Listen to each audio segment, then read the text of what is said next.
2 this season against the Pacers. So they haven't had much success. He's had a 64-point game, a 54-point game.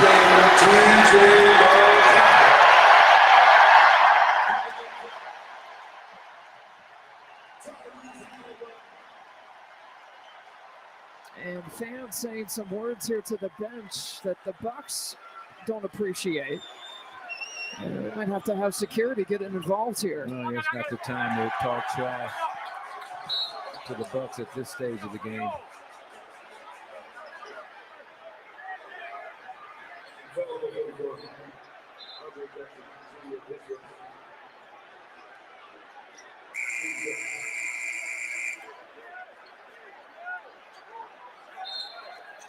With all the injuries, with all the upheaval,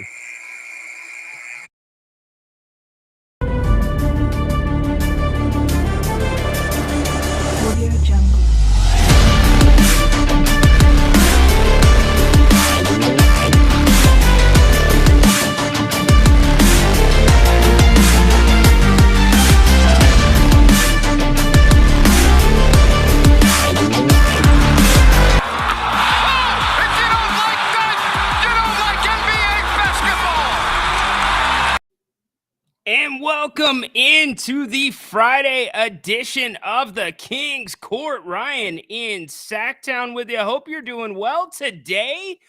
Man, oh man, what about last night in the NBA? If you've been living under a little bit of a shell, I'll fill you in. That was Patrick Beverley last night. Yeah, Patrick Beverley. Did he end his career in the NBA last night? And what he didn't just extend to the court. It happened off the court too. We're going to talk about that. And somehow this became a big issue in media this week. Charles Barkley hits on it, right? And then the players start pushing back. And there's one thing that I've learned about from Grant, and one thing I've learned about from being down in Stockton and around the game. There's magic words that sometimes get said that lead to these altercations. I'm not going to say what those words are. You guys can probably figure those out. However, it doesn't matter what is said to you. That is why security is there. That is why you have police officers there. That is why you've got your team staff there to control that. And this was a chippy series. Emotions boiled over, but we're going to go into it in a second. I've got a huge problem with that. Also, the Knicks move on. We're going to talk about that really briefly. The debut of Caitlin Clark tonight. What's she going to do in her WNBA debut? Darvin Ham fired in Los Angeles. We've got the NBA draft. We've got a ton. Oh, and we have the debut. This is going to be pretty fun. It is Rhino's 6-way weekend parlay. Here's what it is. You guys can call in. I'm going to ask you 6 questions. There's going to be a numerical answer that you can put to each question. It's going to be like The Price is Right.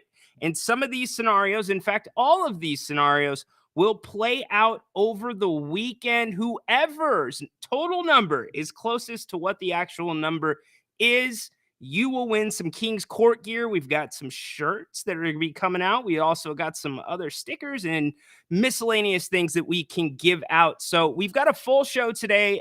Would love your calls. You can certainly hit that QR code. I believe that I also put the QR code in the chat. We can put that in there right now. And let's check in with how everybody is doing. Sorry about the tech issues last night. That was a little bit of an issue that we ran into. So hang with me there as we get this into the chat so we don't have to worry about it. But yeah, we've got a lot to talk about today. Happy you are here right now.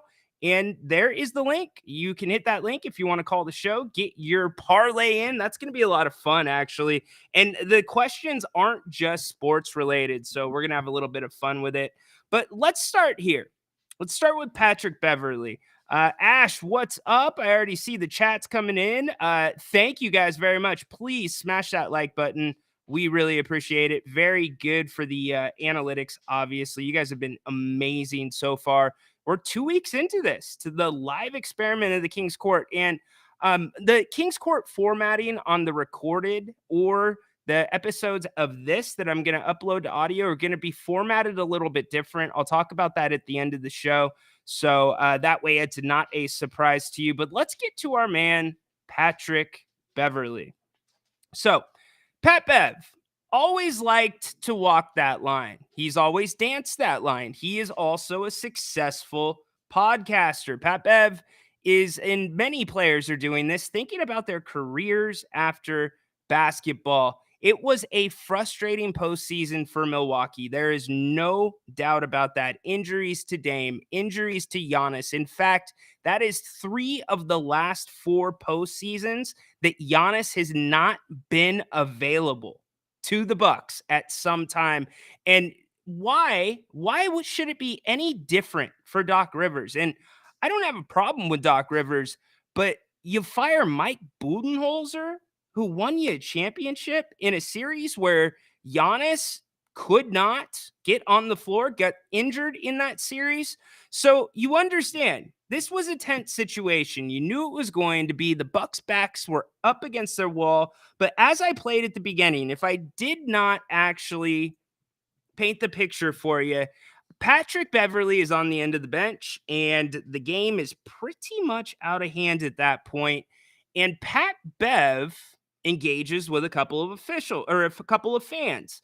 You know, fans sitting that close to the court, it's a blessing and a curse. It's an amazing seat if you can afford it, because you get to see a whole different type of basketball. You see just how big these guys are and how athletic they are and how they move so well. But you also hear things that TV doesn't pick up, and that goes both ways. The players, their hands are not clean here either. Russell Westbrook, notorious for mixing it up with fans every now and again. But let me take you back to the malice in the palace. You guys remember that? Ron Artest, everyone going into the stands.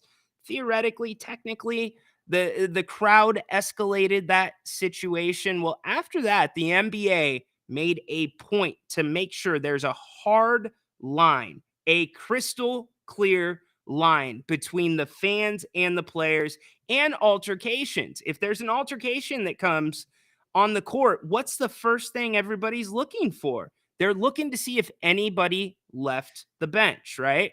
So the NBA's done a pretty good job of controlling this, but there's been this bubbling going on under the surface, and sometimes it bubbles up a little bit higher than other times. But I feel like we're at a point where it's about to bubble over. The fans and the players are starting to get increasingly more contentious. It's becoming more heated. Can you put your finger on why? I mean, I'll throw a theory out there for you. Gambling. I doubt gambling is the reason somebody is sitting 3 rows from the bench, the visiting bench, but there certainly is a reason Pacer fans are sitting behind the visiting bench. Think about Sacramento Kings fans. What are we famous for? The cowbells. Right in Phil Jackson's ear, right in my face. Yeah, what's up, Toby? That's what we think about. So it's psychology. It's messing with the other team. Now, like I said at the beginning, did that magic word get said? This situation, it does not matter whether that word was said or not. Patrick Beverley is a professional. And in my opinion, there is not much of a difference from what he did last night than a player going into the stands and hitting a fan. So getting back to painting the picture, Pat Bev throws the basketball into the crowd at a girl that's not even looking, and you can see her, and it wasn't very hard, right? And there was an immediate reaction. Everybody in the crowd was just like, what's going on? You see her kind of clutching her head. And here's what makes it even worse. Pat Bev asks for the ball back. A fan tosses it to him. No quicker than that ball touching Pat Bev's hands, he slings it, and I mean fastballs it right back at the fan, like a hockey assist, a one-timer. And it was on. There was no punches thrown. There was no fan player face-to-face interaction. But damn it, it doesn't matter. You know what that is, Pat Bev? That's battery, homeboy. I've spent in a previous career a lot of time in the courtroom, Pat Bev. That is battery, bordering on assault, depending on whether they saw the pass coming or not, or they were in fear of their safety. But let me remind you, this is Patrick Beverley, that's 35 years old. He's at the end of his NBA run. You know the old saying, any publicity is good publicity? Well, him throwing that ball twice at the fans last night was the confirmation that his NBA career was over, and you thought it was going to stop there. And that's my take. I think he's done in the NBA. Maybe he comes back to Milwaukee. I don't know. And you go to the locker room after the game. Pat Bev taking questions about the game. He made it clear he did not want to talk about the fan incident. And I'm going to take you to the press conference. And I told you, this thing gets worse. Here's Pat Beverley around his locker. Any of the others where within a bucket of possession here. Oh, excuse me, I'm sorry. Yeah. Before I finish. Yeah. You subscribe to my pod? Do I subscribe to you? I do not. So you can't interview me then. No Okay, well, disrespect. Jamal is here. You, so- you subscribe? Okay, cool. That's cool. Again, there were a couple times within a bucket or two. In previous games, y'all have been able to kind of get over that hump, or maybe. Write that on my face, please. Yeah, thanks. Was it anything they did in particular, or was it just one of those where the bucket didn't go down, there wasn't the stop, they made one? What kind of prevented that you all from being able to get over, kind of like you have in the past? You'll move that mic, please, or just get out the circle, please, for me, please, ma'am. If you're not subscribed to my pod, I appreciate that. Thank you. I think they play really. Yeah, you heard that right. And it was just as awkward as it sounded. Now, I'm going to give Pat Bev a very, very small pass on one part of this. The microphone she was using was a little close. However, that does not or should not constitute you putting your hand on the mic and shoving it away. Okay? Then you think it's done there. No, Patrick Beverley is looking a completely different direction. He takes a question from another reporter, stops his answer, and you heard that. How's that make you feel? If you are this reporter, how's that make you feel? You've done a really good lifetime of work for ESPN, and now you're going to come in the limelight, not for your work, but because you were disrespected. And talk about the, I don't want to say the culture of these exchanges with the press and with the players. Look, I get it's intrusive. I don't know about all of you, but I don't do well in tight spaces. I don't like people having their hands around my face. That would elevate my level of awareness, my level of anxiety. But we have gotten to a place in the NBA that players feel things like this are acceptable. Brian Windhorst came out and defended her and said, you have got some apologies after last night, and not just about the pass. So let me also tell you this. Patrick Beverley not only is talking about his podcast after they just got bounced from the playoffs, he's wearing a beanie promoting the podcast. Hey, again, I say all press is good press, right? No. But Adam Silver, I'm looking at you. You can't control what individuals do, but what you can control is the environment in which they do it.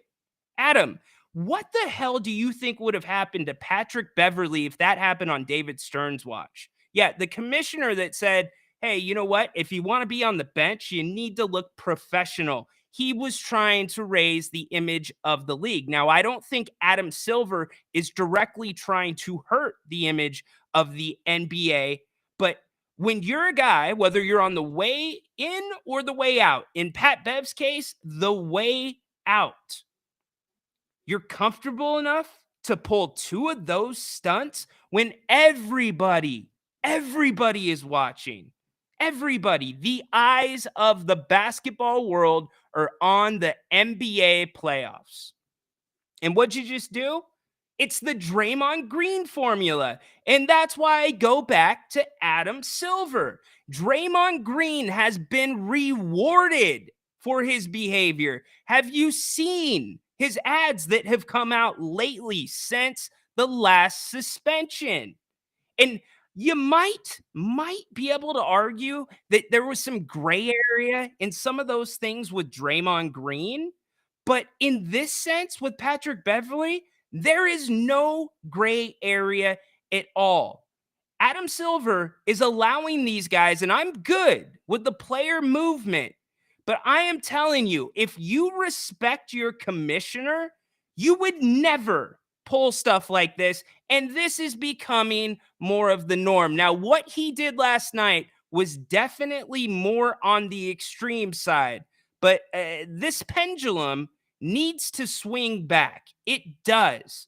Think about it. It's disgusting. And if you're a Milwaukee Bucks fan, how the hell are you feeling this morning? As I said, you guys can call the show, hit that link. Also, you can take a picture of the QR. That'll bring you up. Matt, you're first in on the King's Court this afternoon. How you doing today? Hey, doing great, Ryan. Love the show. Haven't missed an episode yet.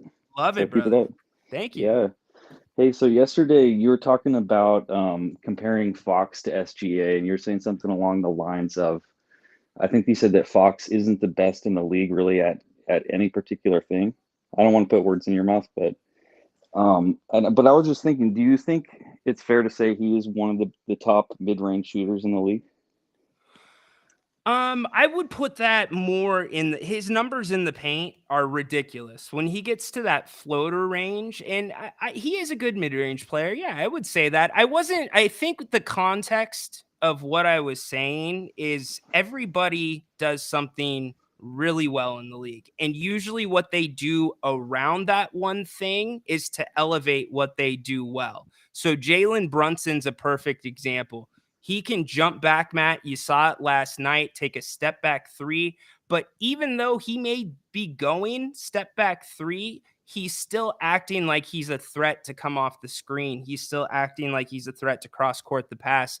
And I don't see De'Aaron using his strongest thing, which is driving, as a threat as much as he should.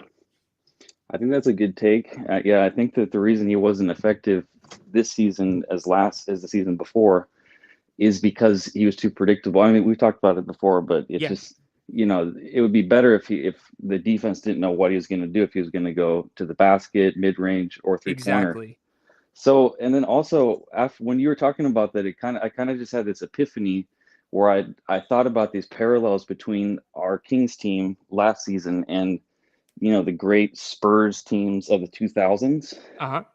Where I see, some similarities between Fox and Tony Parker with, Tony Parker was a little more of the floater guy, but he was an elite mid-range guy. Yeah. And I see some parallels between Ginobili and Monk. And, Duncan is obviously I would say it's a lot different than Sabonis, but it's a guy that can play power forward and center. So I kind of wonder if Monty sort of had that formula in mind when he was constructing the Kings. And it's a little promising to me because it's like we have a core. It's a formula that we know that could work. I know the game has changed since then, but yeah, I just wanted to know your take on that. No, you know what? I mean, it's not a bad take and not a bad comparison because you've got a guy down low that's, what they call Tim, the big fundamental, right? And Sabonis is excellent when it comes to his footwork, pump fakes. And I mean, sure, if you're a small market team, it's not like there's this secret formula to building a championship team. It's the formula the Nuggets have used. The Spurs used it. I mean, a lot of those guys drafting, developing, and granted, they had some better stars than I think the Kings have right now. But they continued getting better. They continued executing and expanding their window. But one thing those guys did well, and this is a great contrast, is their roles. You knew what everybody's role is, right? And I feel like De'Aaron's role can shift game to game. I feel Keegan. So Sabonis really is the only one where I think your role is exactly the same, pretty much 82 games. It's a great take. Hey, thanks for taking my call. Yeah, of course, Matt. Appreciate it. But you want to take a crack at the parlay? If you're the only one, you're going to win. You just got to answer 6 questions. Let's go for it. All right, let's do it. All right. How many points will Caitlin Clark have in her debut tonight? I'm going to go 23. 23. All right. How many miles will I walk this weekend? This weekend. Does that include Friday? No, Saturday. Okay. My son is really strong on that. He says that second half of Friday is not part of the weekend. I couldn't disagree more. Go ahead, Matt. Let's go 10 miles. 10 miles. All right. What's my average golf score? I don't even know golf at all. I don't even know what a golf score is, to be honest. If you break 100, you're okay. You want to Okay, break let's go with that. I think you're better than okay. So let's go with okay, that. 100. All right. Luka's total points tonight. Let's go 33. All right. Harden and Paul George's total points together. 45. All right. Last one. How many title changes will there be at Backlash tonight, or I guess tomorrow morning? I don't even know what that means. Could you explain? WWE. How many people are going to win championships? 5. I don't know WWE. You know what? Sorry. I'm gonna grade you on a curve because you don't watch wrestling. So I'm gonna give you 2. Okay. 5 would be equivalent to that one. So Matt, I appreciate it, man. Good stuff. You make the conversation so much better. All right. Thanks, Ryan. Talk to you later. Thanks, brother. Talk to you soon.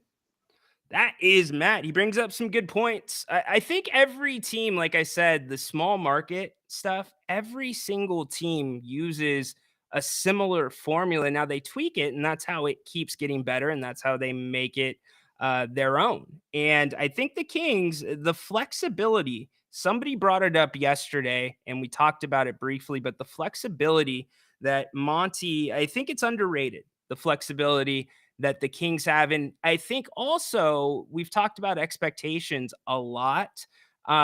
You take a 30,000 foot approach and you look down at the last 2 seasons. Sure, it's a disappointment. And I think for me, as I get a little bit further away from it, especially when I'm watching the playoffs right now, that's what disappoints me the most. And it's not that they're not in the playoffs. It's that had they gotten in, I think they would have had some success. I'm not saying they would have won a series.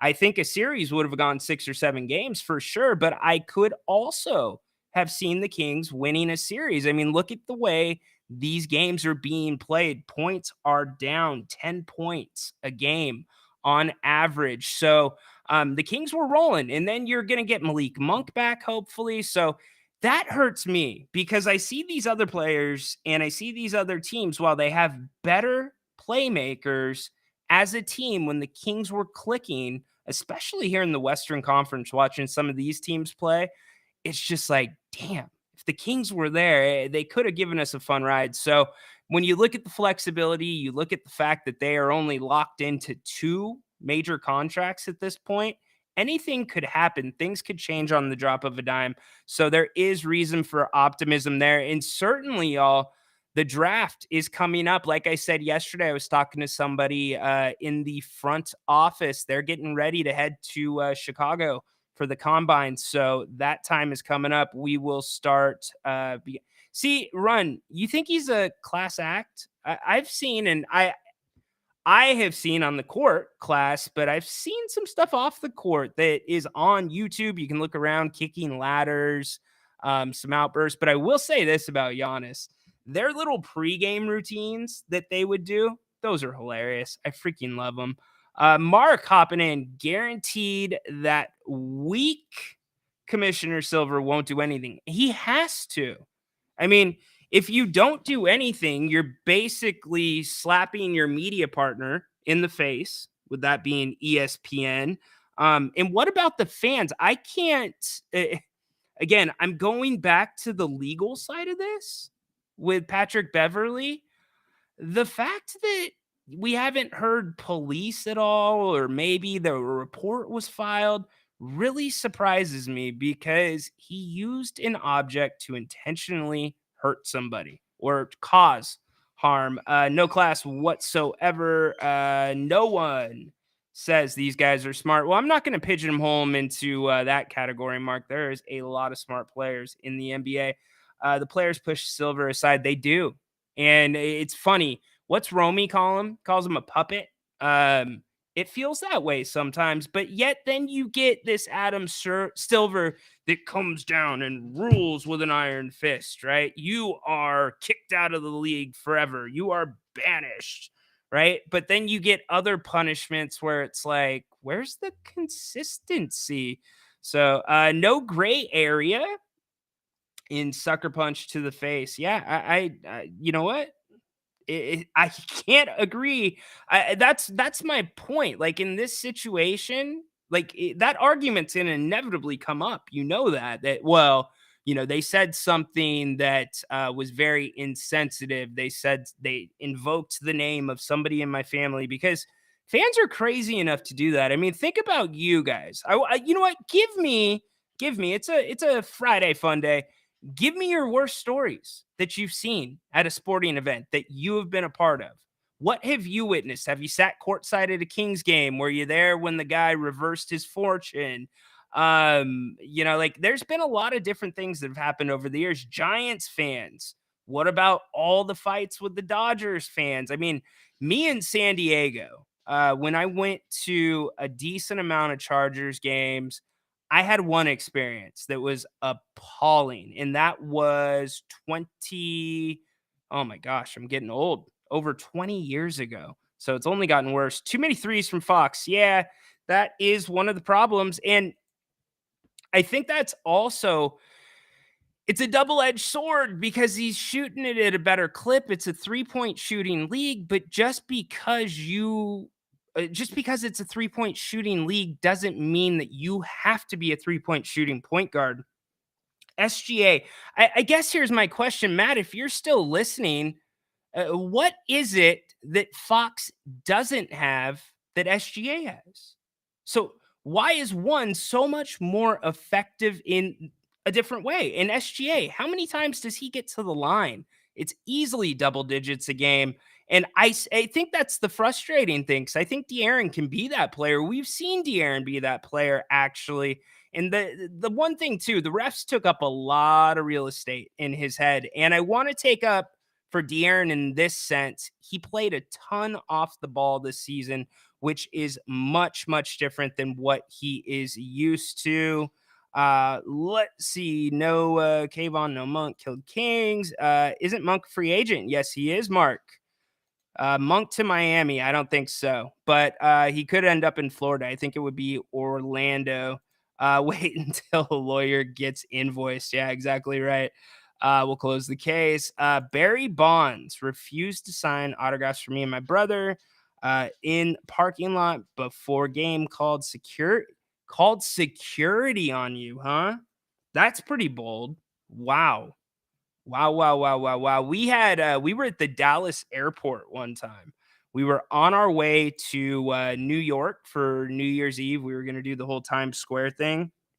And we had a layover, and we're sitting there if anybody's been to the Dallas airport, the Chili's in the airport, that's the hangout. That's where you got to be. That's where most people are at. So we were having a beer there, and we realized, we're like, dude, is that Luke Wilson? I think that, or Owen Wilson, excuse me, the one with the messed up nose. And we keep looking, and we're like, yeah, I think it is. But at the time, the guy I was with, he played in the NFL. So he's one of my best friends. And so it wasn't a big deal to see people, I should say. And so we left him alone. We weren't going to do anything, but there was this little girl. She must have been like 4 or 5 years old, like the cutest little thing. She comes walking up to the bar. Literally walking up to the bar. Her head is like at the seat part of the bar stool. And she taps him on the back and she's like, Mr. Wilson, can I please have a picture with you? You know what he did? Oh, you get nothing. You lose. Good day, sir. Yeah, not only that, he turned to a 4-year-old, I'm assuming a 4-year-old, and said, I don't take pictures with fans. That was the first thing. And the second thing he said is go over and tell your mommy, daddy, if they want something, they can come ask me. What? So she didn't get security called on her, but yeah, there are some experiences out there. But you know what? There's also some really good experiences. I talked about Jerry Rice. Now, I'm not a big Jerry Rice fan now. Can that guy just go away? Is Jerry Rice the Uncle Rico of the NFL right now, of the retired players? I can't watch a 49ers pregame without seeing this guy dancing on the field, wearing 19 Super Bowl rings, a fake chain. Like, Jerry, you are the best, one of the best receivers of all time. You've got your spotlight, dude. Throw on your yellow jacket and stand on the sideline like everybody else. But anyways, digressing, you guys can give me your thoughts on any of those things that we talked about. If you got a story you want to share about a bad signing or an experience at a game, do that. Also, I want to get your answers to the parlay. Whoever gets closest to the number will win Kings Court gear. Yeah, you're right, Mark. Some people just can't let it go, unfortunately. I get it. I had an 11-year. I do have an 11-year gap between my brother and I. And I vowed I wasn't going to be that guy that goes back to high school. And so once he started playing sports, obviously I wanted to go support him.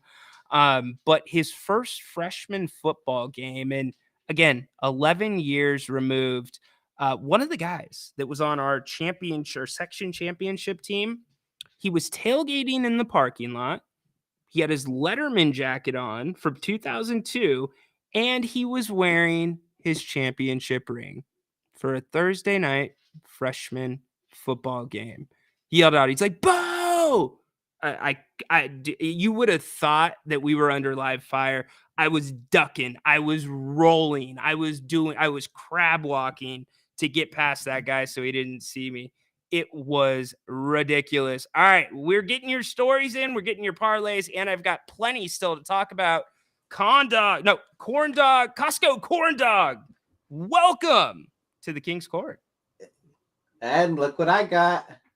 What do you got? Oh, good job by you. There Good we job go. by you. We got the corn dog in. So what's up, brother? So, yeah, I know last night we were talking about women's college volleyball, and I've got to tell you, Madison Skinner, first 2020, she wins at Kentucky. She transfers to Texas, wins 2 more, and she's the best player on 3 collegiate teams, and she does not get talked about enough. She dominates. Like, if she needs to kill a play, she will. She will spike it, and man, she is just freakishly athletic and can move around, and mind you, Texas this year destroyed Nebraska in the championship. Nebraska was the number 1 team all year. They said that whole tournament was like, we're the defending champs. We're gonna defend what's ours. We're gonna prove you have to get through us if you're gonna be the best. Nice. Well, I can tell you this. I know definitely in the South, definitely on the East Coast, it's a little bit bigger of a deal. Yeah. The women's volleyball. But honestly, SEC. yeah, it's big up north too, Big Ten area. I've seen packed houses, which is great that, the second tier sports actually filling out what they need to fill out, to show that those programs are viable. All right, Condog, I got to ask you a question. What drew you to the women's volleyball? It wasn't the uniforms, right, my brother? I was just bored. I was kind of just mad at the NFL because the quarterback play to me was so bad last year. It was so bad. And with all the rules, that they have in favor, I was like, you know what? I'm going to watch women's college volleyball. It's on. I'm going to watch it. It's It's actually popped up a few times on our YouTube feed. There's a professional women's league that they're trying to get up and going. So I'm all for that. I'm And hey, for it, yeah. dude, it's an Olympic sport, right? I think that's kind of the peak if you're a women's volleyball player to get on that Olympic you could team go or into be on beach, or you could the go into beach. beach 2-on-2 or team. Yeah. Yeah, and I would argue that's probably one of the more popular things to watch for the Summer Olympics, which we have coming up. Yeah, it does. But the problem is you feel does when I watch volleyball, because it's something that like you're supposed to be taught, right? You do it in PE. It should be something you just pick up the ball and do. And I see some of the girls do what they do, jump up what they do, and spike at the net. I'm just like, holy crap, that's just a different Well, their level of reflexes are athleticism. just defending spikes. That their reflexes are insane. Yeah, that is some of the fastest, quick twitch movement I have seen in athletes. It's actually, I knew a basketball trainer in college that with the big guys during the summer, he would put a volleyball net up and he'd want the guys to stay straight up and down when they were defending on. It was crazy, some of the stuff they did. But yeah, dude, you want to take a shot at the parlay while I got you here? Sure. I just got in from driving back from work. So what's the parlay? All right. So here it is Rhino 6-way weekend parlay. So I'm going to ask you 6 questions. You can answer them however you want. And then whatever, we're going to add up all your answers, however close or whoever is closest to the real answer on Monday. Win some King's Court gear and maybe some autographed Nape stuff too sending your way. So here's your first question. You ready? How many points will Caitlin Clark have in her WNBA debut tonight? I'm going to say 22. All right, 22. Next question. How many miles will I walk this weekend? How many miles? I'm going to say 5.3. Oh, you're getting into the decimals. We're getting technical. All right, what's my average golf score?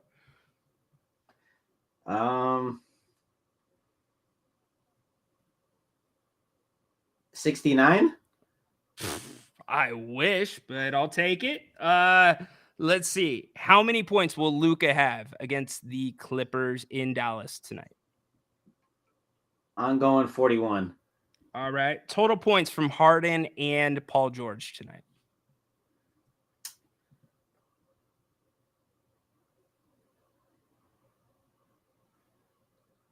Look at you doing math. I can see the numbers flying above your head. I love it. I'm going to say 51 combined. 51. 51. All right. Last question. How many title changes will there be at WWE Backlash this weekend? 1. All right. We got your answers down, dude. Come on. Let's do it. All right, Condog. right. Any parting words for the weekend? Any parting words?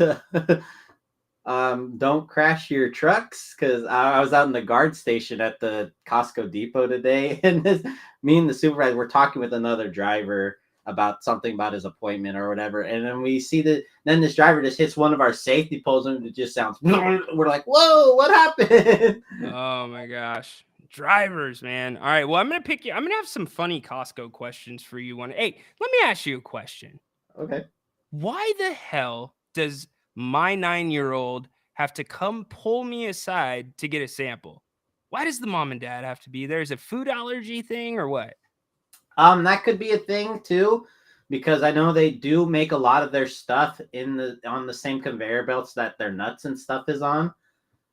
Like my brother, he's got a nut allergy and he can't have any of their baked goods, even if they have no nuts in it, because it's on the same conveyor.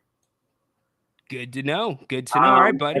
That's one reason. And then I would say another is just to stop kids from being too destructive with the samples, because they could just start throwing them or taking like 20 or something. Food fight. You never know kids. And it's not because they're malicious. They're just kids. They're kids. Gotta love them. Hey, thanks for the call, brother. We will talk to you on Monday. All right. Well, All we'll right, see how dude. good my parlay does. We will see. I can't wait. Be well. All right. So we got 2 answers in for parlays so far. I do want to transition to this really quick and talk about what Luka is doing in the playoffs this year. It's actually pretty stupid. I'm not going to lie. I'm going to get this graphic up here for you in just 1 second. Here we go. And check this out. Luka, look at his numbers. He is the closest to Jordan in playoff scoring. I get Jordan's got more games under his belt, but do any of you watch Luka? And I can watch an entire game, and let's take out the games where he's just hitting threes and just doing ridiculous things. But when he's just having kind of that average game, but he still gets a triple double, isn't it amazing how his points creep up to 30, 31, 32? You know, with Sabonis, it feels like with his triple doubles, it's like that with the rebounds, the assists. Points are always right about where they should be. But what Luka's doing, and especially the way he's doing it, Dallas hit the jackpot for the style of play that Mark Cuban likes to play. Now, as I look at this, I think, yeah, Luka's a very talented individual scorer, but would I rather start my team with Luka or Anthony Edwards? And that's the question I would ask you. I'm leaning Anthony Edwards because, one, I think he's a little bit more durable. Luka has got a lot of basketball under his belt, especially with the European. But also, I don't know, that I feel like there's things that you can do to combat Luka. I feel like there's things you can try to do to combat Luka the Don. Yeah. There's things you can try to do to combat Anthony Edwards, but at the end of the day, it just feels like the guy could jump over you either way. And so I just found it really interesting that he is the first one to be averaging 32.6. Condog jumping back in. Yeah, I think the complaining hurts him too. I'm with you. And I think we talked about this yesterday. Vladdy! I think we talked about this yesterday. It's just this. The NBA has to do something about the complaining. It's slowing down the game too much. It's becoming too rampant. And I am just not a fan of it. I know many of you are not. I hope that that gets cleaned up a little bit. By the way, really quick, I didn't play this audio. I think I will. This was, you guys know how the NBA, the TNT guys react usually to stories. They usually kind of kick it with an open mind. Listen to the seriousness of this, as last night they were talking about the situation with Pat Beverly. We've talked about Pat Beverly in the course of the series, and you even said, love watching Pat Beverly play. Yes. Because he brings energy, brings an edge to the floor He's tough. if he doesn't cross the line. But tonight, it appears, we don't know the circumstances, but it certainly appears he crossed the line. Oh, he hit that lady in the head. Throws a ball in the stands. He hit that lady back, and he fires it back. Oh, he gone. He gonna get suspended. Yeah, Man, he hit that lady in the head. That'll be next. Obviously, he was trying to hit that guy. It don't matter who he was trying to hit. Yeah. You can't hit no lady ever. Yeah. And then you can't throw a ball at a fan. I understand that, but you're like, listen, I've done stupid stuff, and and I got criticized. That's just wrong. He gonna get suspended for that, and that's gonna be a good one too, because he didn't do it once; he did it twice. Yeah, no doubt. Yeah, so I think Adam Silver is going to have to come down fairly quick on this one, unless there are alternate plans in terms of having the authorities involved. But he doesn't have the cojones to do that.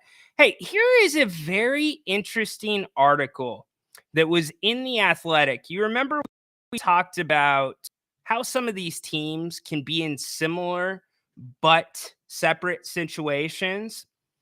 All 3 teams here were in playoff exits. All 3 teams are play-in exits. All 3 teams, besides your Kings, also have major decisions to make this offseason.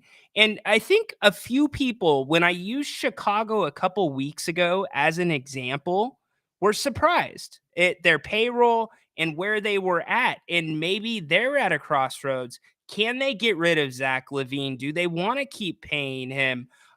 Can they, or do they want to re-sign DeMar DeRozan? Things of that nature. Could the Kings fall into a situation where maybe they could poach a guy or two off that team and they want somebody back or somebody else back with a salary consideration that they just plan to cut?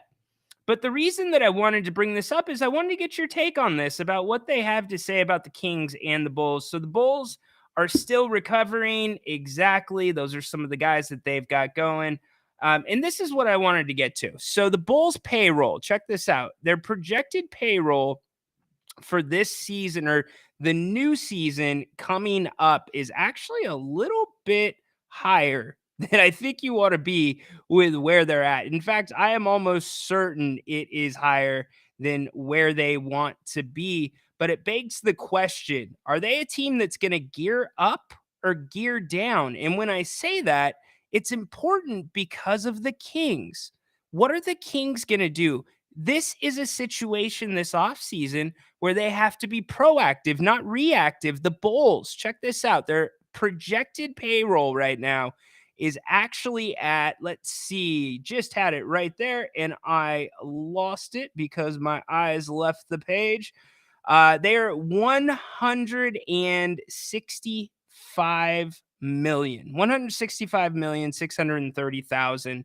So that's at the projected cap, supposed to be 141. So you can see where they're going to be over. So what are they going to do? And when you read this about the Bulls, they had a good start, or they had a slow start. Then they finished the season strong, a little bit opposite of what the Kings did. But here's what I wanted to get to. At this point, it's not even clear what blowing it up looks like. DeMar DeRozan, free agent. Zach LaVine, what's going on with him? Not much of a market. Vucevic, okay, another guy that's important to what they do. And then Alex Caruso, the trade value. So do you see the similarities in a way? And he is capped, by the way. Did you see that right there? 4 years at 78. That is because he only signed a 2-year deal with the Bulls, much like Malik Monk. Now, the reason that I think it's important to examine the situations, like I said, is both teams, with the exception of that LaVine contract, have some flexibility.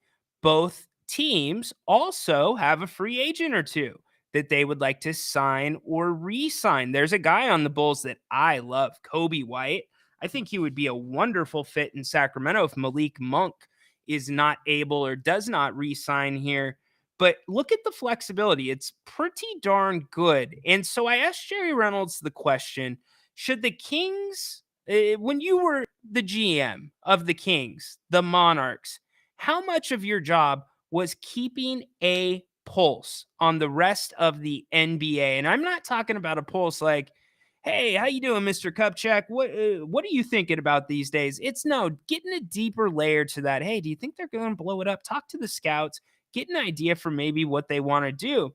But you can see with the Bulls situation, they could, very theoretically could, be offloading talent, because although Caruso is a very, very solid player, arguably he can guard 4 positions on the court, you're not building your franchise around Caruso. And it's pretty clear, much like Kevin Huerter and Harrison Barnes, that there's not a huge market for Zach LaVine. And I know he is a much better player, but then there's Lonzo Ball, right? And you talk about these different things that could come into play this offseason. That's just one team that we're examining right now. And that's one team that has some pieces.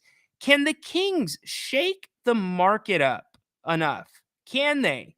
Can they have a good enough feel on the market to make the first move, fire the first shot? And certainly that starts with Malik Monk and his intentions, trying to stay close to what's going on. Yeah, I agree, Mark. The way he's not been able to stay on the court, you might be able to get him at a value, but I just don't like it either. And that position is so important this offseason for the Kings because it has not been addressed for a couple of off seasons. Kobe White getting some love here. He is underrated and he keeps improving too. Yes, Ryan, how many weeks until NFL kickoff? Well, we are in May. Since first week of May, we've got June, July, August, you're about 4 months out. So you're looking at about 18 weeks. What do you think? Can you hang in there? Lucky Packers fans didn't riot. Yes. Yeah, I have a very close Packer fan to me. And yeah, they do like to riot at times. They just don't do it in a mean way. They're very polite. You know what I mean? They're nice people. So I want to see what the Kings do. Do the Kings, and I'll ask all of you this question right now. How long do you wait for Malik Monk? I mean, how certain can the Kings be if they've given Malik their best pitch? They're giving him everything that he wants. And I'm not saying they are. I'm saying in a hypothetical, you give Malik Monk everything that he may want. What if he is still going to entertain the free agent market? He's been wanting to do this. He's been waiting to do this. Quite frankly, Malik Monk deserves to do this. He has earned that bag, whether it's here or in Sacramento. Some people are really confident in that camp. Some people are really confident. And yeah, that's what I'm getting at, because these other teams aren't going to wait for the Malik Monk shoe to drop. You got to realize there is only a group of maybe 4 or 5 teams, the way their rosters are right now with salaries that are locked in, that can make a run at him. Jerry's talked about it. I've talked about it. Orlando is probably the most appealing destination. They are way under the cap. Way under the cap. They've only got 132 on the books. But the reason that they have 132 million on the books is this. They've got young guys that have not gotten paid yet. So for a team like that, I'm not even going to get into, well, do you want to bring in Malik Monk? Because look it. We're looking at Malik Monk through a different lens. We have seen him up close and personal. I know that the league has seen plenty of Malik, but we're biased, right?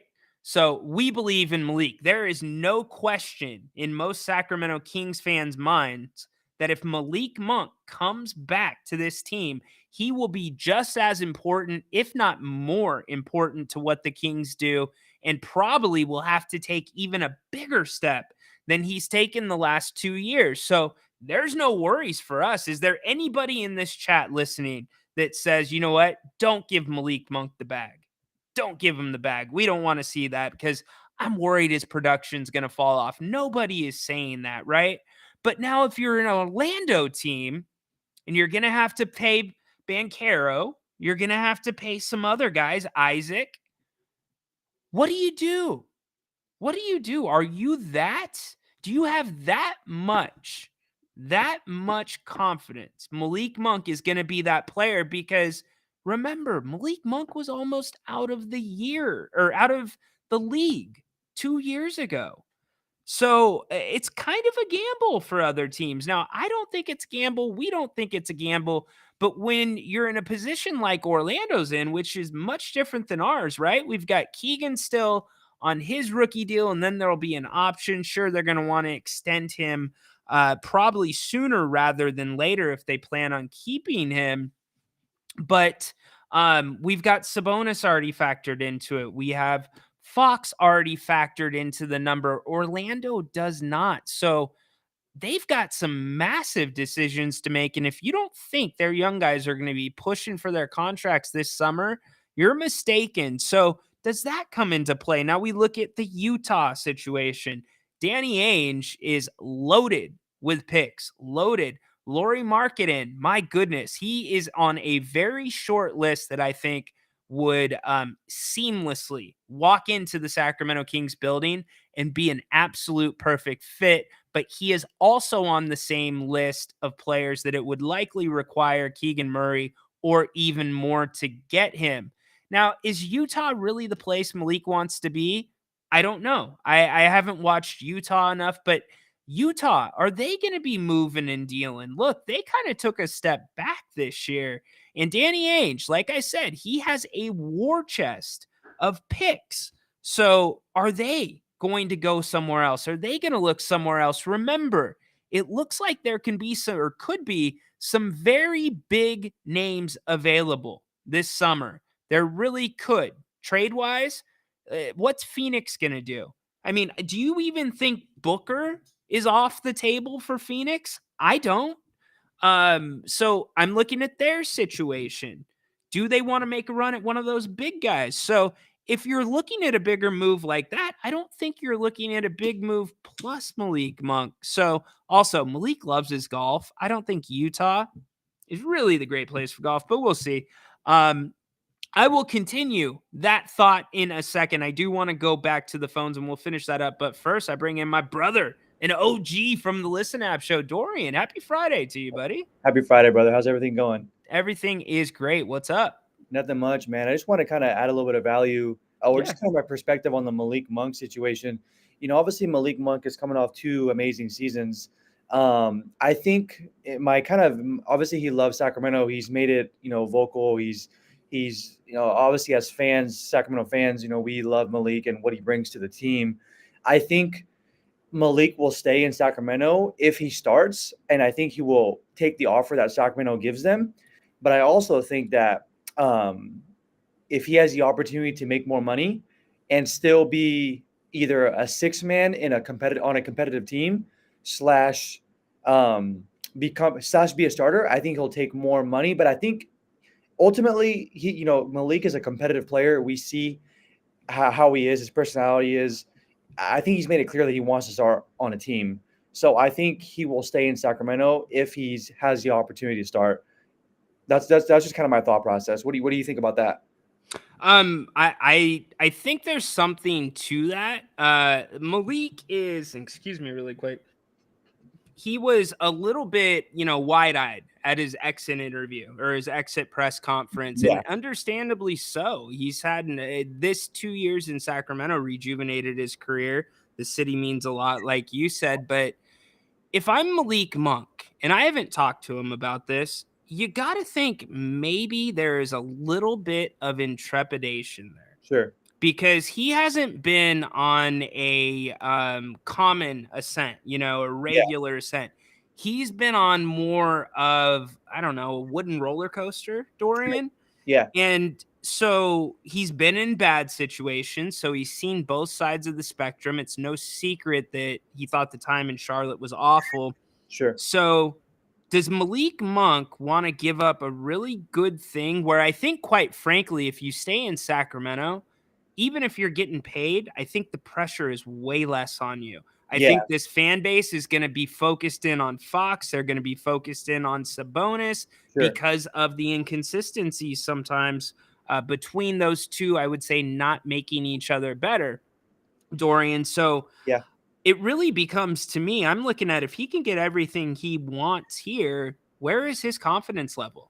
Does he think he can do this on his own? Because if you get signed for $14, $16, $18 million a year, there's going to be a little more asked of you than coming off the bench. Yeah, totally, for sure. And I think there is obviously, Malik, obviously when you're a player like that, you have so much different business opportunities and so many different opportunities to go into different teams. But I think the Magic situation, like you said, they're a young team. I think the opportunity to possibly play with Wemby would be really cool for him too.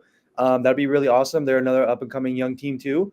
But yeah, I think the Kings are also, like you said earlier in the show, the Kings are in a very interesting position because they could potentially have four high payroll guys: Murray, Monk, Sabonis, and Fox. And do you as a Kings organization, you go all in on those 4 guys and then build around those 4 guys? Or do you make a move with either Monk or with either Murray to potentially land some other different players? I do like Kobe White. I think there's a lot of players on the Bulls that I would like to be that I think would be great fits for the Kings. Yeah. So it's just really interesting to see kind of what. But I think, like you said, the Kings have to be proactive as opposed to reactive. I mean, I think the last couple seasons they've been just a little bit more reactive and not have a big role come the trade deadline. And obviously, you don't want the Kings to be in that position where they want to make a move during the trade deadline. You want to have assemble a roster at the beginning of the season to be competitive. But I think this offseason, I think everything kind of goes around what Malik Monk decides to do and kind of what happens with that situation right there. But the Kings need to be proactive this year in order for them to be competitive next year in the West. Yeah, and you bring up a good point, Dorian, about having 4 guys that are going to be getting paid. You have to take everything on a curve with Sacramento because they're small market, right? And is there going to be a better opportunity than Malik Monk on the market to pay somebody? I don't know. And it's what was it? I forget the exact. It's 78.9 or 70. Yeah. It's right around that number. Yeah. But to me, that's a value for sure for him. And I think also the way the organization is looking at it as well. Kind of the field there, I've reported a lot on the development and player development and collaboration. Well, you saw the Keon Ellis story come to life, and every undrafted rookie that goes through the King system or goes through the G League process, they're not going to pan out like Keon Ellis. It takes a special type of guy. However, the Kings think they have a couple of special guys down there, and not special in the way like, hey, they're going to be the next MVP of the NBA. But here's where they can be very special. Those guys are on cheap contracts, which therefore extends your window of winning. It completely does. And it gives you more leeway to have a higher, more unbalanced payroll to really make a 2 or 3 year charge. And I think, Dorian, if the Kings are going to make that charge, the time was this year because the West is wide open, and I don't think it's going to change much in the next couple of years. I think the NBA and the parity is great right now. Yeah, are you referring to Colby Jones and Jalen Slauson? Are you referring to those 2 players? I'm referring to Jalen Slauson for sure. I would say Keon, obviously, but he's full time. So to me, in the development, it's really Jalen, Colby, and then Mason. Now, the thing that Mace brings is just he is an amazing team guy. Yeah, 100%. I've said it a million times. When you talk to him, you just can't help but smile and meet him at his level of energy.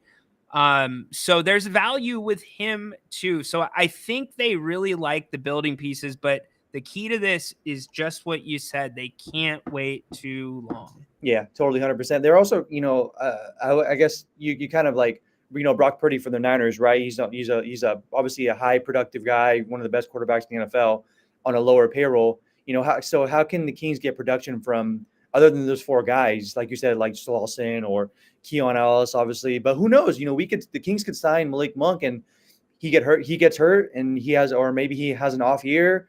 How many times do you see that happen, right? Where players get paid, and they're relaxing, and then they don't feel like they have to produce any much because, hey man, they got a long-term contract now. They're settled. They're getting paid, and their competitive drive kind of goes down. So nonetheless, we'll see what happens. But the Kings got to make a move, man. They do indeed. Hey, Dorian, tell everybody where they can find you in case they want to hear more from you. Oh, thanks, man, so much, man. I really appreciate it. My name's Dorian. I'm a small business owner here in Sacramento. Owner of Black Box Mobile Fitness, been in fitness my whole career. So feel free to take a look. I do a little podcasting stuff where I interview Sacramento area entrepreneurs.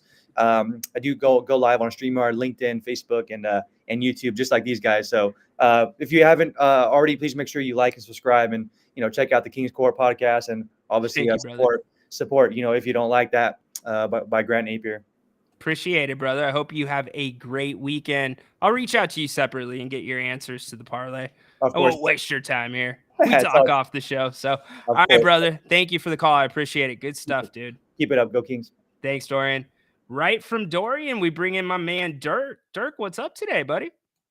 Hey, happy Friday to you. Happy Friday. What's happening? Nothing much. Just sort of thinking about the Kings. I can't believe how long I haven't thought this long in the Kings after the season has ended for a while. But I'm just curious, hypothetically, right? Let's say Malik Monk gets offered something in the neighborhood of $22.5 million a year over let's say like 2 or 3 years, right? Mm-hmm.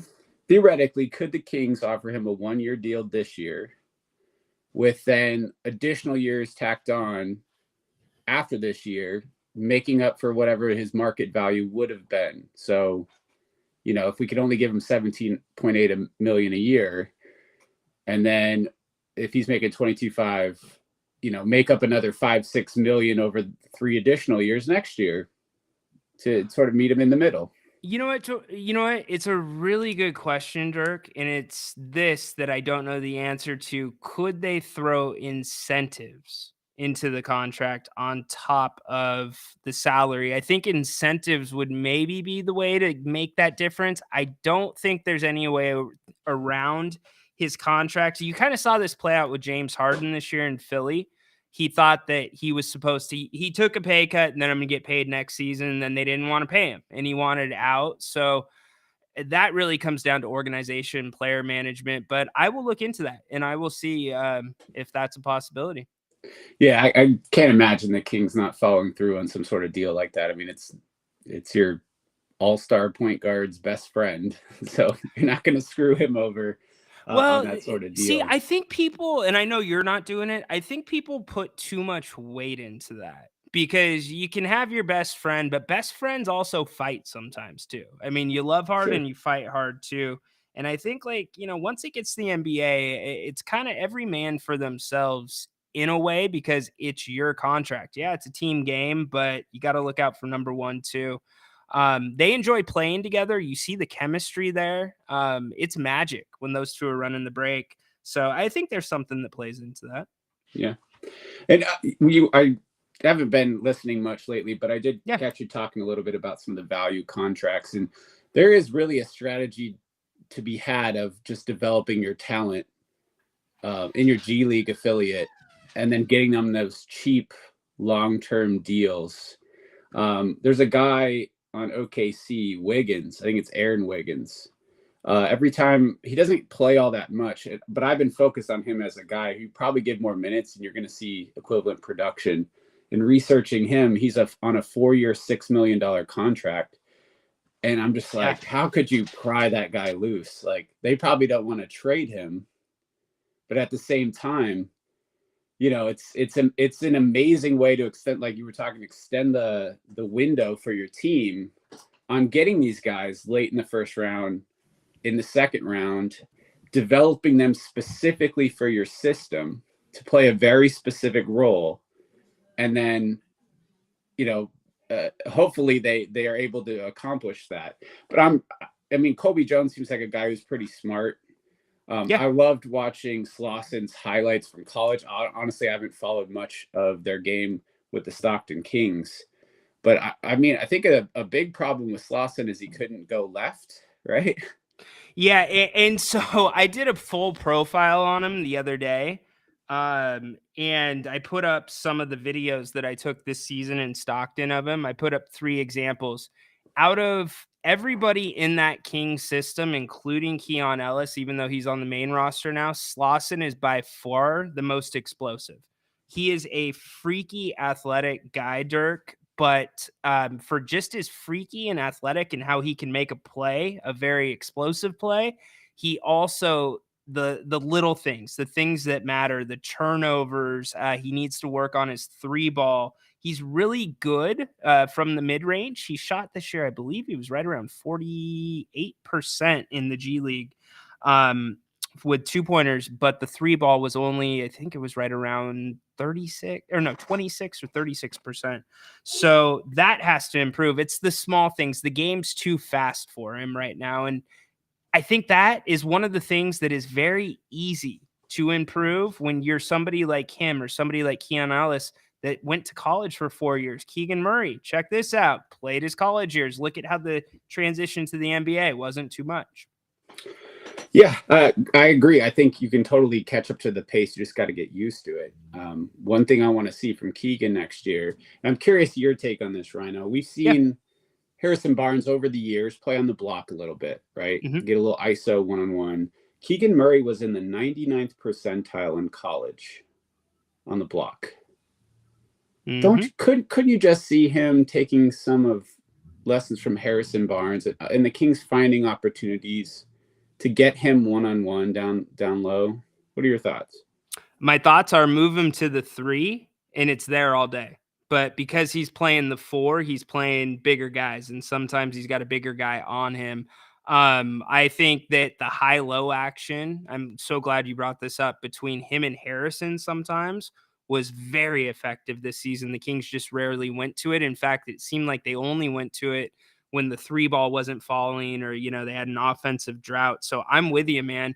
He's so young. Look at the jump he made from year 1 to year 2, Dirk. I mean, I think that everybody's kind of putting a ceiling on this kid already, and I don't think we've seen the first of it. I don't think he's going to be a Jason Tatum, but he's going to be a guy that will eventually be an all-star once or twice in his career.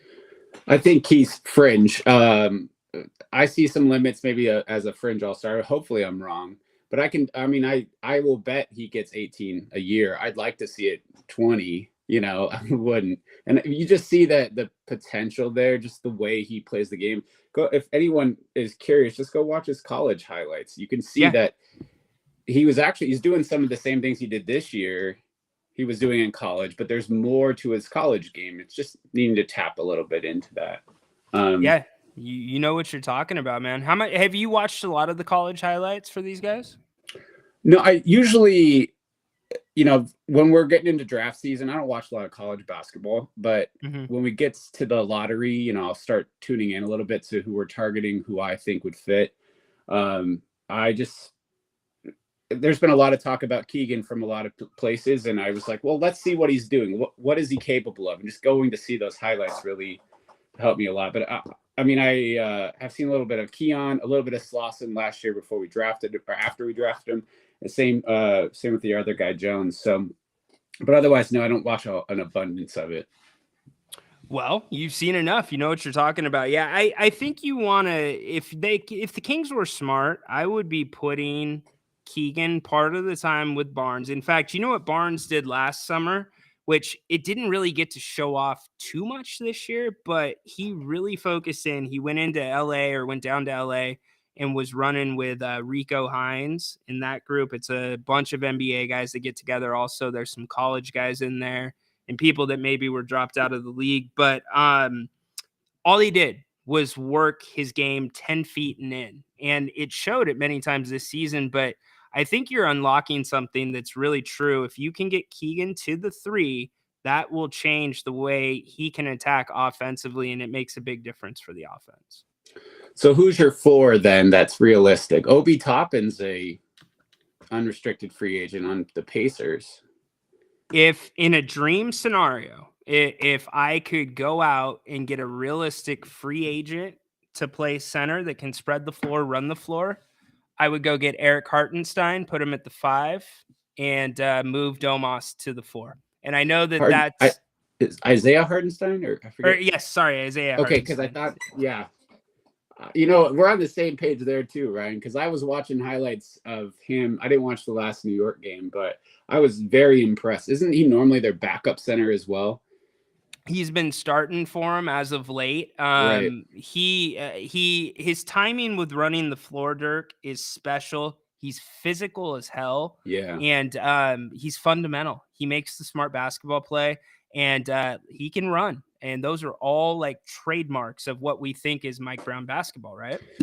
Yeah, and I haven't looked into his stats myself, but supposedly really good on the defensive side with all those attributes. Yeah, he had a huge game last night. He was so important to that win. His contract this year, I was looking at it 10 million, I think, right? Yeah, it's right around 10 million. It's just under 10. So I think he's a guy you could get with the MLE. If you brought him in with the MLE at 5, and I'm sure there's going to be some other suitors for him, that would be a great fit. But there's good things going on in New York, but they do have an abundance of big guys. So we'll see if he decides to get a scenery change. Everyone's watching him. So I don't think we can get the MLE. I think his price tag, because you get a center who defends well and runs well. Like, what more can you really ask? Like, that's an ideal setup for a lot of teams. It is, but he doesn't shoot the 3 as well. That's the thing. And so a lot of teams are looking for the 3-ball too, but you're right. With what's on the market, he is a very desirable choice. A lot of centers on the market too. I'm eyeing who Memphis is going to scoop up to finish that team off. But cool, you man. bring up a good point about them, dude. What about Memphis? They're going to be back next year. They have 5 really good players when they pick up a center. So they're right back.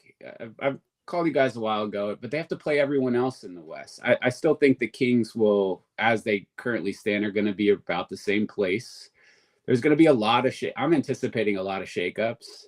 I'm eyeing certain people of like, who might we get? And the premise of putting Jimmy Butler on this team too, I was like, well, there's no way we could get him, but thought he might slide in pretty well. Keegan would be running the 4, I think, at that point. But yeah. There'd be a lot of dogs on this team. Instantly upgrade the dogism of our team a bit. Anyway. They need it. They need it. I'm down with that. Hey, Dirt. Appreciate you making the call today, buddy. Good chatting with you. See you, all right, Ryan. brother. Be well. I love when Dirt calls. He knows his basketball. I freaking love it. By the way, while we're talking about the Knicks, it's going to come down to this. And one thing that people aren't saying enough of, the bench scoring has been, what's up, my man? He's going to be available. All right. So for those that don't know, that's Patrick. It's one of my buddies from Long Island. Also one of Grant's friends. He thinks Isaiah will be on the market. Isaiah. Patrick, do you think, what do you think the market's going to be like from him? What do you think based off of what you're hearing in New York? I'm curious to get the inside look at that while we wait for it. Oh, what I wanted to say, bench depth. New York only plays 7 players. The Pacers, they want to run as much as possible. What's going to break there? Whose will is going to be enforced? Is it going to be running and fast-paced? Or are the Knicks going to drag the Pacers down and make them play physical and have a battle to 100? I can't wait to see. We bring in Alex. What's up, man? Happy Friday. Hey, how you doing? Good. How are you doing? Good. Just my day off, getting a workout in, but I saw you were live, so I'm like, oh, I could actually participate today. Usually Yeah. I'm at work while you're doing your shows. Well, I'm glad you got a Friday afternoon off, buddy. Yeah. But I wanted to say, because the last caller had some pretty good insight about Hartenstein, and you did too. I like him. I just don't think he's very realistic, just because, New York is on the map, and I think he will have a lot of suitors. But what would you think if instead of him, we got somebody of the likes of Jonathan Isaac? You think that would be enough with our current team? Best case scenario, we sign Malik Monk, but also get Isaac as well. You think that's good enough? You don't think that's good enough to at least be a 6 seed? No, I think, I don't care what seed they are as long as, I guess I do. You're right. 6 seed. They got to be in a 7-game series. But I think Isaac is a great fit. My problem, Alex, is availability. Availability. What's that going to look like, especially with a physical brand of basketball? That's the other kind of drawback. But he would mesh in very well here. I mean, I guess the point is this team is not far away. We're talking about major changes. We're talking about mixing things up. What do we have to do to compete? The Western Conference was really good this year. And if you just think about if the Kings don't blow half of the ones, your Charlotte, your Detroit, your Portland's, they don't blow half of those. Guess what? They're in a 6-game or 7-game series this year. Very true. I'm just worried, as you say, they were very good this year. That the West, it's going to be so much better next year. I feel like because of Memphis, as the other guy was saying, and I think the Rockets are going to continue to rise a little bit too. And they had success earlier, and then they kind of dwindled down. And then I kind of think the Spurs are like a little dark horse too. So I'm a little worried too. But I think I was talking to my dad about it yesterday on the phone. We desperately need length on this team, because even with Monk, he's great, but he's also a smaller guard that doesn't defend well. It's almost like with this current squad, we have to score 120 plus to win. If not, we're going to get murked or whatever. So I don't know how much change we're actually going to do, but I wish we can get like 2 or 3 decently sized wings. Like I think the only decent sized wing we have is even Kessler Edwards, and he doesn't even play. You know what I mean? Because Yeah. Barnes is kind of challenged laterally. Keegan is an athletic wing, but I wouldn't call him a freak of nature athletically. You know what I mean? No. So it's just those guys. Like that's why I think the Pelicans beat us up so much. They have like 4 of those guys: Murphy, Herb, Ingram, and then Zion. I mean, he's not in that category, but he's a monster. You know, so. We just need help on that size. That's pretty much it. Yeah, no, you bring up a good point. Just think about with Keon Ellis and think about how that changed the team. Not so much what he contributed, but what the type of game he has, how that changes the dynamics of the way the Kings played. And look, I think the Kings can win a lot of games at the 110, 115 mark. They don't need to get to 120, 130 if they're playing middle of the road defense, you know? And think about this, the second half of the season, especially after the All-Star break, the defense was awful before that. So for them to even climb up to middle of the league in defense, it was that much better the second half of the season. I think they were close to 3rd or 4th towards the end of the season since the All-Star break. So they have the guys to do it. I think Keegan's a perfect guy to do that. Now, I'll kick this back to you, Alex, really quick.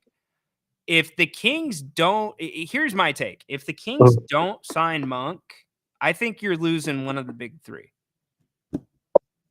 Yeah, no, definitely. I mean, that's why in my scenarios that I've talked about with my buddies, my dad, even with you guys, I'm using it with Monk being there.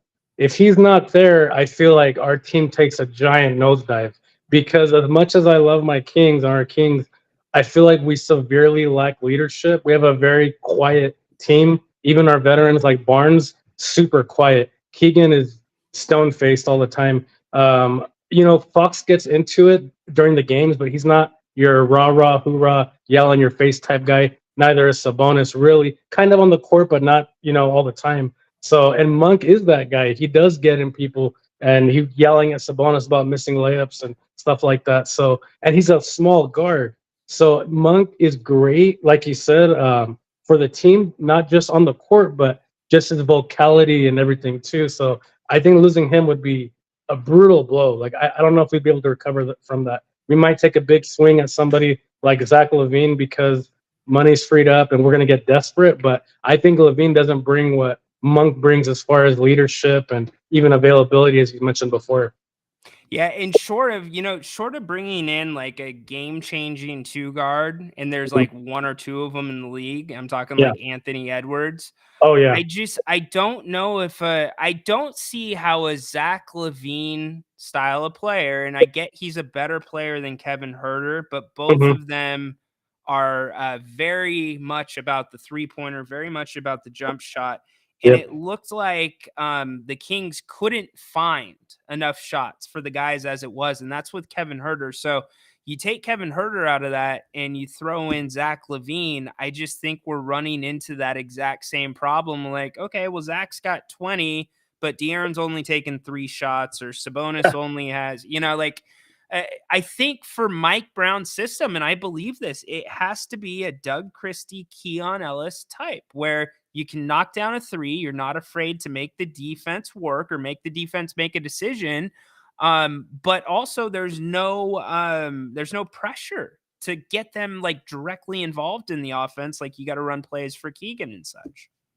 No, I agree. I'm talking about worst case scenario. Like I said, if Monk he signs with the Magic, like a lot of us think he is, I think we're going to get desperate because I think we're going to see a lot of turnover this summer. Like the Lakers just fired their entire staff right now. You know what I mean? Like a couple of hours ago or whatever. I think we're going to see a lot of giant swings. So if Monk does sign elsewhere, I do think as Grant has said before, he thinks our owner can make some rash decisions. I think we are going to make something crazy happen, like, you know, swing for Zach LaVine if Monk doesn't stay. I think we're going to try, not just us, a lot of teams are going to try some crazy convoluted things just because desperation hits. And we tasted the playoffs last year. We, digressed a little bit this year. If we lose Monk, I think it's going to be desperation, we're gonna hit the glass, hit the red button, and try something crazy like Zach LaVine. But like I said, that's Yeah. worst case scenario for me. Worst case, yeah, and it's Yeah. completely counter of how Monty's been this entire time in Sacramento. But yeah,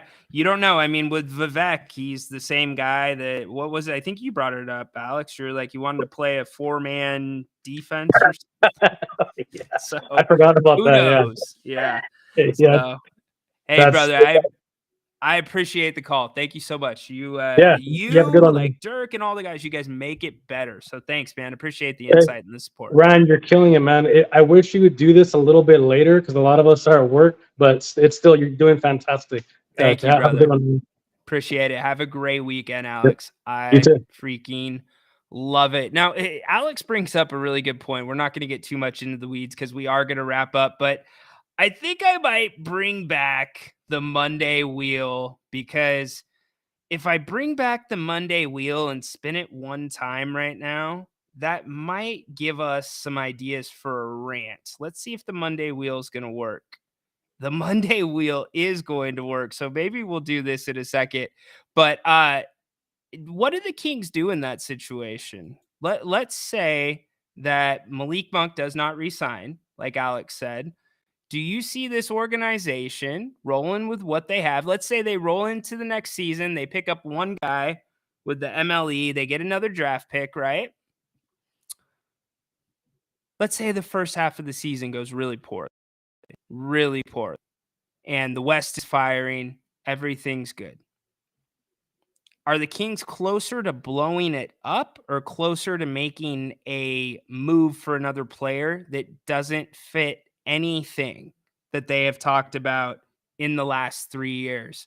Really interested to see which way you would think. We don't have to answer that today, but Alex brings up a good question. He certainly does bring up a good question. Man, this has been a fun week. This has been the second full week of the Kings Court Live. I can't thank you all for the support. Condog, Dorian, Dirk, Alex, everybody who has called in. You guys have made it absolutely better as always. No, I am not shredded, but I'm sure somebody in here is shredded, right? He's going to be available. We will see. Has any of the G League, let's get this in really quick, Mark, has anyone from the G League team made a big splash? Well, okay, so and that's why internal development was such a big story to me this year, and I thought it was so underreported. You know, the NBA Coach of the Year this year for the Oklahoma City Thunder, he was also Coach of the Year in the G League numerous times. He was developed in their system, and look at what he is doing now on the big stage. I really think it's the way the league is going to be moving, and we're starting to see that premium on the player development. So to answer your question, Keon Ellis is the best example of that. Kessler Edwards, not a bad example either, although he came from Brooklyn and then played some in Stockton. What I really liked about what they were doing, though, you know, the question that many of you asked, and I dug into it because of it, you know, when these guys fell out of the rotation this year, for the most part, they were ready to go. They were ready to contribute when they got their chance again. Let's name off all the different names. Davion Mitchell, Kessler Edwards, Chris Duarte at one point, Alex Len. There's so many of these other guys that fell out of Coach Brown's favor, but they stayed ready. So I was in Stockton. Kess was actually down there for that game. And I was just asking him, like, how do you stay ready? Like, what is it? Is it the practices here in Stockton? Is it the positions that they're putting you in here in Stockton? And he just said this, but here's what this meant. It meant all of the above, because that game, and I asked him afterwards, they were looking to put Kessler in positions. Kessler could have scored 40 points that night. He didn't. But what they wanted to do was to get him looks like he would likely get in the NBA with the Kings, because he's not going to be scoring 50 points, 70 points, right? It's not going to be happening. He's going to be that guy. If he's wide open, hit the three, defend your ass off. You get it. So there's some success stories, Mark, but I'm really, again, looking at, I think that's going to be the story that not enough people are talking about. I think you're going to see a huge emphasis from both the rhetoric coming from the Kings internally and then also the media. I think they're going to start picking up on it as well. This summer, not the re-signing of Monk, not the free agents. This summer is the probably most important summer for player development in the Kings. And I've gone on record in saying this. They have done a hell of a job of it. Gabriel Harris, and you guys, I get it. You know, Vivek's daughter was part of the co-GM down there for a while. She stepped away. That's when Gabriel took over the day-to-day operations on his own. But, they've done a great job. Unfortunately, if you want to knock Vivek for putting her in that position, look, a lot of parents put their kids in positions when they own businesses or they give them opportunities in those businesses. Now, is it debatable? Should she have been in basketball operations? I don't know about that. But bottom line is it's worked out. Keon Ellis, he was a byproduct of those front offices working together. Get opinions. Can you work that guy into the system down there? How do you think he fits? And what do you know? He comes to Sacramento and really saves the season. This season would have been a much bigger disaster. I don't think they do either. I really don't think they do.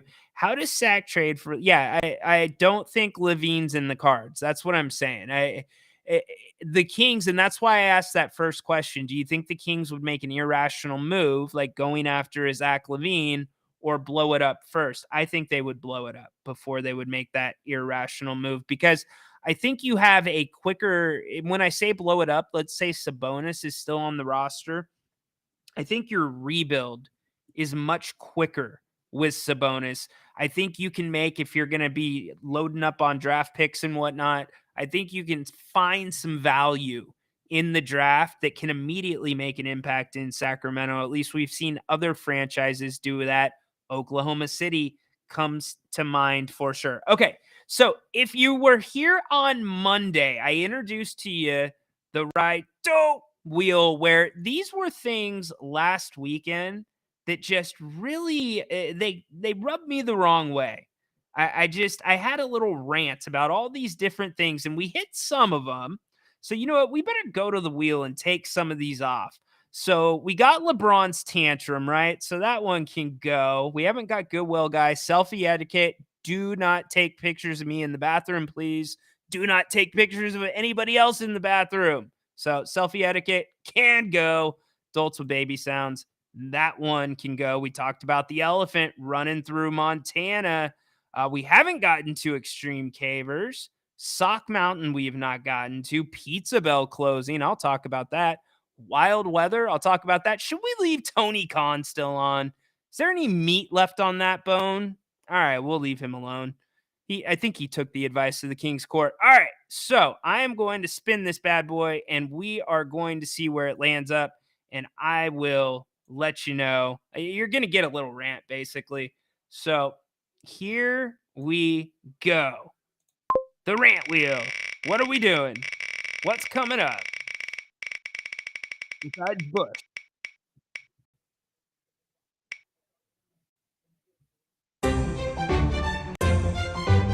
Yes, that was the one I wanted. Okay. How many of you donate to the Goodwill or donate to, some type of charity like that where they resell clothes? Look, I am not shy to say it, y'all. I love a good thrift every once in a while. You can find some good stuff. You really can. But on top of thrifting, it's good to give back. If you're not going to wear something, you might have the ugliest shirt in your closet, right? But that could be the nicest shirt to somebody else. Like, you never know who the stuff will end up with. And so we make a point to donate our things to Goodwill. And my wife, she's not a minimalist, but her and her friends do these minimalist challenges, right? Where it's like, okay, we're going to give up 5 things out of our house this month. And then they try to see who could give up more things. Now, the funny thing is my things go missing and my stuff gets given up. So I had to put my foot down on that really quick because I can always tell. Can you guys tell, gentlemen and ladies, if somebody's been in your closet? Because I have a very certain way about how I organize my clothes in my closet. Anyways, getting off track here. Guy makes $1 million off free stuff. His store gets, shake my head, wish I thought of that first. You know that they don't even wash their clothes? So if you get something from there, you got to make sure that you wash it first. Golf clubs, the golf clubs. Yeah, there's golf clubs at Goodwill. So anyways, you know, going to Goodwill sometimes is a hassle. Sometimes it's not. But what's the proper etiquette for going to Goodwill? I know what the proper etiquette is. You make sure all your damn boxes are packed. It's like the soup Nazi etiquette, right? You get out of your car, you step aside, grab your boxes, put it away, get your thing, go on, right? Because there's usually a long ass line of cars waiting to donate their items. And every once in a while, you get that one knucklehead, right? That one knucklehead that just isn't sure, do I want to give this away or not? Hold on, let me get back into that box and look, you know, I should probably hang on to this. Maybe my wife wants it back. Or, oh, you know, maybe I'll give that to my grandson's grandson in like 35, 40, 50 years. Yeah, I think we should do that. So sometimes you get people, no bargains for you. Yeah, exactly. Well done. Well played. Sometimes you get people that take a little bit longer than others. That can be slightly annoying, a little bit annoying, especially on a hot day. But you know what's more annoying than that? The person that treats the Goodwill line like a moving company. Yes. Have you seen Goodwill person that pulls up with nothing packed? Nothing at all packed. And they get out of their car and they hold up the entire line while they go through the stuff in their car. Oh, and it's not even just going through the stuff in your car. They are not shy about asking, hey, do you have any shoes in your car that you're going to give away? Do you have a size 10? Yeah, they do that too. And oh yeah, while they're donating, they are simultaneously looking through the bins that have not even been sorted yet by the Goodwill workers, asking the Goodwill workers to put stuff on hold. And also, it is not a daycare. You don't drop your daughter off to start looking at stuff, or your children off to start looking at stuff in the drop-off line. That's not what it's for. If you're going to go to Goodwill, be prepared. Pack your boxes. Pull in. Be polite. Give your boxes. Get your slip and move on. I waited 45 minutes. I even took a picture. I couldn't believe it. So people, if you're going to donate, do it right. Do it right. Or if you have a charity you use, just here's the etiquette. Wash the clothes first. Pack the clothes. Take the clothes. Give the clothes. Get your slip. Done. It's that easy. So who knows what I'm going to see this weekend? I have no idea. It should be a lot of fun. But hey, it has been a very, very fun week here on the King's Court. I thank all of you for being here.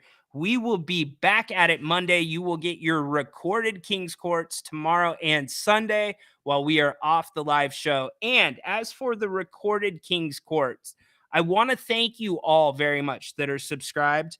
I so much appreciate it. If you're not subscribed, you can check everything out here. Court is in session. That will take you to my Twitter page, which can give you the links for Spotify and also Apple. That's where predominantly most of our listeners go to. And then also don't forget about If You Don't Like That, where we're at right now. Grant's got over 7,000 subscribers. Thank you for being one of those. If you're not, go subscribe. That's where we do pop-up shows, where you get exclusive rants and such. Now, this is what I was going to say about the King's Court. The King's Court is monetized now, and that's because of all you. So thank you so much. I didn't set out with the King's Court to make money. I didn't set out to turn it into a business. I simply wanted to give you a different insight on the Kings. I wanted to give you an inside insight and just a different voice. And so the response, again, very much overwhelming. But because of the monetization, there are going to be a few more ads that are going to be added into the recorded King's Court. They're pre-rolls, so they get stacked in there. That will be different than what we have had in the past. So if you have a problem with it, let me know. I am always open for feedback. These shows are about all of you. They're not about me. So if it bugs you too much, I will take that feedback. You can hit me on my X. And by the way, one last thing, I'm not going to share your screen name, but I will share your name, Zach, because I got to get this off my chest really quick before I bring my buddy John on to close out the show. Got a tweet last night about the Sacramento Kings broadcast team being in the top 10, voted in the top 10 in the NBA for local broadcast teams. I think that's great. That's freaking awesome. I've been on the record telling all of you that whoever came behind Grant and Jerry, the job, the deck was already stacked against them because they were the best, arguably two of the best to ever do it in a local market in the NBA for that much time. So it's going to be a rough transition. There's going to be automatic objections to whoever is in that seat for the simple reason they're not Grant and Jerry, okay? We get a ton of comments on if you don't like that. Every game we get comments about the broadcast team. If we wanted to make if you don't like that about the Kings broadcast team, we very easily could do an hour damn near every night on that just by the reaction that comes through the chats, okay? More times than not, I take up for Katie Christensen. Raise your hand if you have been in here and we have gotten comments, read comments, criticizing them, gotten comments about how bad this sucks, how bad that sucks. What's the first thing that Grant says? He says, I can't speak on it because I have not watched a single minute of Kings programming since he left. I am not going to lie to this audience. That's not why we do these shows. If you've listened to us long enough and you've listened to me long enough, you know I'm going to tell it how it is. So are there times where if I think it's a stupid excuse, then I'm asked about it? I'm not going to sit here and say, oh, well, actually, you know, even though you went only through the mountain time zone and now you're in the central time zone, that's only 2 hours. How would you be jet lagged? Why would that be affecting the play? You came from Sacramento. Seems like an excuse. You know why? Because it is an excuse. It's insulting. So many of you were insulted by some of those comments indirectly. So many of you were insulted by some of the things Mark Jones has said on the air. We have seen that, okay? But don't come at me and don't come at Grant and say, we have made a mission to make our show about trashing the broadcasters. Bullshit. We have made our mission to give you the best Kings content and the most timely Kings content and the most honest Kings content going in this city. We bring balance to the conversation. We don't tear people down. So, Zach, do better. I usually don't get hooked online, Zach, but I will take offense when you come after our character. It's funny you didn't respond to my tweet, buddy. If you watch this, I'm happy to have a conversation with you, Zach. In fact, Zach, if you want to do some fact checking of your own, there's over 300 hours of live content on if you don't like that. We have not taken down a single show. Do your homework, Zach. Do your homework. Do better. Now I'm in a better mood. John, up, my friend. I had to get that off my chest. Wow, Ryan, that was pretty good. How you feeling today? I'm feeling great. How about yourself? Man, feeling pretty good. I've been busy. I've been good. You know, you're doing your show at 2. I can tune in all the time, but I can't always chime in with content. But I usually try and have it in the background so we can all, so I can hear it, and the crew at work and everything. I heard you talking about some of the stuff down in Stockton. And Ryan, you're not blowing smoke up anybody's ass when you say you go there and you talk to people, and we both did. We were able to talk to Gabe, the new GM. I mean, Deuce and Mo, all the media, Sean Cunningham. I can't name all the media we were able to talk to. Sharif Abdul-Rahim, the new president of the G League. I got to shoot the shit with him for a few minutes. What a great guy he was. So you're bringing quality content, Ryan, and you're bringing it from the ticker. You're bringing it from the heart. You're not just making it up. So I just want everybody to know that is absolutely the case. And hundreds and hundreds of hours on if you don't like that. Listen, Ryan, we had a family party that's an annual family party. It was the 30th annual that we had last weekend. Wow. And I showed a lot of people the oh, there's my wife. I'll be right back. Okay. I showed a lot of people the post game from one of the Portland games last year of me shaving my beard. Yeah. And they got the people who didn't see it got the biggest freaking kick out of it. So love it. Say everybody who hasn't seen it, go back to the archives and look at that. That's the first time I've seen it since. But man, it was funny as hell looking at the look on Grant's face, and we all got a kick out of that. And who knew it was going to happen? But man, it did, Ryan. So I just got to commend you for everything you do. Thank you, John. And hey, ask me 6 questions, buddy. I want a shirt. Let's do it, brother. Well, actually, there's 2 shirts waiting for you here, brother. You just got to come by. You told me I'm going to make it up next time I hit pops. I'll swing by, brother. Love it. Love it. All right, dude. Caitlin Clark, how many points will she have in her WNBA debut? I think she's going to have 19. I'd like to say she's going to have 33, but it's going to be her NBA debut. I think she's going to end up averaging more than 20, but I think she's going to get about 19 first week. 19. First game. All right. John's got 19. Somewhere. All right. Love it. Miles. How many miles will I walk this weekend? Because you know what, John? The sidewalks look good. I feel good. I like my chances. Golf course looks good. My golf swing feels good. I like my chances. So what's it gonna be? I heard someone say 10. I don't know. I'm gonna cut that down. Are you gonna go golfing? No. Are you playing golf this weekend? No golf. Okay. I'm gonna say you're gonna go 6. Okay, Ryan. I'm not putting you at 10 yet. 6. John, that's a pretty good guess, my friend. All right, what's my average golf score? Eric Snyder, don't say anything. Oh, I didn't hear anybody comment, but Ryan, you told me that you like golfing, but you're not a good golfer. So I don't know if you're going to break 100, but I'm going to say you're going to get your average is 99, Ryan. Not too terrible, not great, but somewhere in there. See, Corn Dog. Costco Corn Dog was sucking up to me. He said 69. At least what does he think? I'm golfing? Are you? Can you shoot pretty well? You play? You swing? I'm okay. I'm usually in the high 80s. I can usually keep it under 90.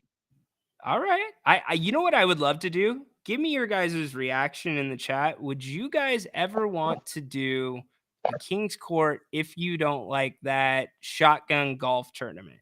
If you guys play, would it be something? I'm giving you 2 thumbs up right now, Ryan.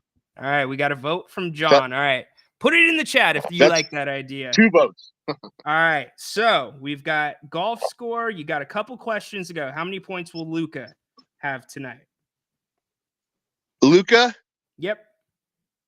He's going for 33. 33. Feeling 33 out of him. All right. Harden and PG combined points.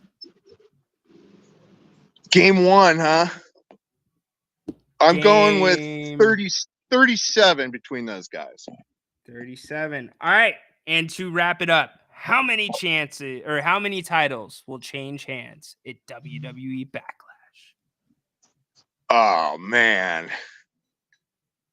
I'm going to go 3. It can't be too many, but it can't be none. All right, we got 3 entries. If anybody else wants to enter, you can call in really quick or we're going to wrap up. And I got to get Dorian. So we'll have 4 entries. Somebody will win a free shirt. We'll lead the show with that Monday. Dude, John, you're the best, bro. You are literally the best. I love hanging with you. You know your basketball. You are a celebrity in this town, bro. Everybody notices you. Oh, no, it was funny when we were in Stockton walking around, like Sean, a few of the media guys, they knew who I was just from me being on, you're on the King's Court, or not really the King's Court wasn't started, but on the If You Don't Like That and on the Listen app. I couldn't believe people, why do you know me? And granted, a lot of those people I've seen, the media and stuff I've seen at games and shot shit with here and there, but it's not like we know each other. But for them to say, oh, John, hey, how's it going? And stuff like that. It was pretty cool. And I ain't famous. I ain't no celebrity. I'm just a man, flesh and blood. You know what I mean? Doing to others as you'd have others doing to yourself. And we're all going to be fine, man. Absolutely. Ryan, you are a respected fan in this fan base. And that's what I love, John. Hey, another thing, when we were looking at the Portland postseason, I got to, I started looking at some of the comments. Not all of them. There were a ton of them. And I appreciate everybody then who chimed in saying, look, John, he's I wish, saying I'm him, he is us. We are one. We us King fans, we are the same. And we are, guys. Ryan, keep up the great work, buddy. Keep up the great work, and we will talk soon. Thank you, brother. Thank you. Love you. Thank you. That's my man, John. He is the absolute best. And all are you. Mark, did you get the bees out of the stadium the other night? Was that you? Is that you, Mark? Is that you?